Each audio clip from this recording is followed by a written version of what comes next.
یہ ایک خوبصورت صبح تھی۔ سورج کی کرنیں درختوں کے پتوں سے چھن چھن کر زمین پر پڑ رہی تھیں۔ پرندے چہچہا رہے تھے اور ہوا میں تازگی تھی، لیکن ایک چھوٹا بچہ علی جنگل کے بیچوں بیچ روتا بیٹھا تھا۔ وہ کسی پکنک پر اپنے والدین کے ساتھ آیا تھا، لیکن کھیلتے کھیلتے وہ جنگل میں بہت دور نکل گیا اور راستہ بھول گیا۔ علی ڈر رہا تھا۔ ہر طرف درخت ہی درخت تھے، کہیں سے شیر کی دھاڑ سنائی دیتی تو کہیں الو کی آواز۔ وہ بھوپا بھی تھا اور تھکا ہوا بھی۔ وہ ایک درخت کے نیچے بیٹھ کر رونے لگا۔ تبھی ایک ننھی گلہری چمی علی کے پاس آئی۔ چمی نے اپنی چھوٹی چھوٹی آنکھوں سے علی کو دیکھا اور پھر نرمی سے اس کے پاس آ کر بولی، ڈرو نہیں، میں تمہاری دوست ہوں، تم اکیلے نہیں ہو۔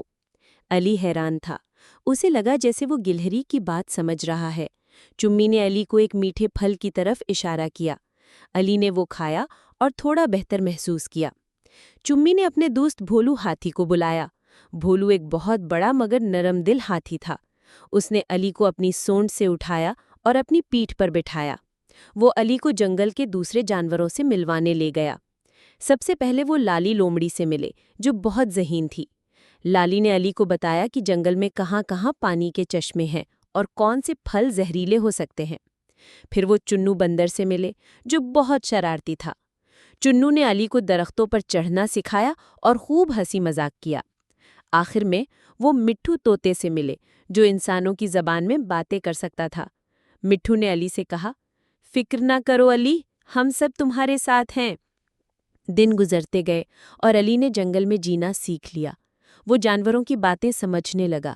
وہ جانوروں کے ساتھ مل کر جنگل کی صفائی کرتا، بیمار جانوروں کی مدد کرتا اور چھوٹے جانوروں کو پڑھائی بھی سکھاتا۔ ایک دن جنگل میں آگ لگ گئی۔ سب جانور ڈر گئے۔ علی نے ہمت نہیں ہاری۔ وہ بھولو کے ساتھ پانی کے تالاب کی طرف دوڑا اور سونڈ میں پانی بھر کر آگ بجھانے لگا۔ لالی اور چنو نے درختوں پر بیٹھے پرندوں کو بچایا اور چمی نے زمین پر دوڑتے چھوٹے جانوروں کو محفوظ مقام پر پہنچایا۔ مل جل کر سب نے آگ بجھا دی۔ سب نے علی کو ہیرو مانا۔ کچھ دنوں بعد علی کے والدین کو پتہ چلا کہ علی جنگل میں زندہ ہے۔ وہ بہت خوش ہوئے۔ جب وہ علی کو لینے آئے تو علی نے روتے ہوئے کہا، امی ابو، کیا میرے جانور دوست میرے ساتھ آ سکتے ہیں؟ امی نے مسکرا کر کہا، بیٹا، وہ ہمیشہ تمہارے دل میں رہیں گے۔ اور یوں علی شہر واپس چلا گیا، لیکن جنگل کی یادیں اور دوست کبھی نہیں بھولے۔